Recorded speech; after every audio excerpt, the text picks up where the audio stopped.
ఎంత మానసికంగా ఇరుక్కుపోయి ఉంటావో అంత ఈ బంధము కర్మంని ఇట్లా నొక్కేస్తుంది.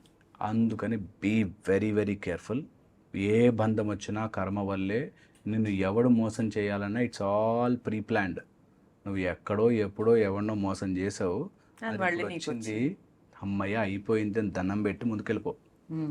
ఇందులోనే the most important thing underlining ధర్మం. వాడు ఎలాగో వదిలేస్తాడు కదా అని నువ్వు మోసం చేయడం రాంగ్. వాడు మోసం చేశాడా వాడికి వచ్చి తీరుతుంది. కర్మ బంధములో ఎవరినో బంధములోకి తీసుకొచ్చి వాడుకుని సెపరేట్ అయి చేసి ప్లాన్ చేసి చేస్తే అది కర్మ మళ్ళీ మళ్ళీ అంటుకుని తీరుతుంది. అది ఎట్లా బాధపడుతుందంటే నిజంగా ఈ మాటలు ఎక్కవు కూడా.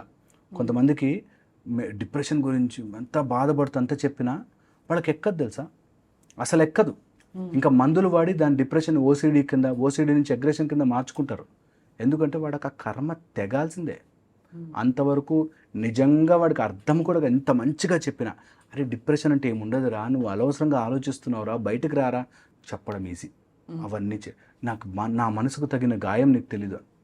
ఏది మనసు లేదురా, అసలు మనసే లేదు, దానికి గాయం తగలదురా, అన్నీ ఊహించుకున్నా కర్మ నిన్ను తిప్పుతుంది, అలా ఉంచుతుంది.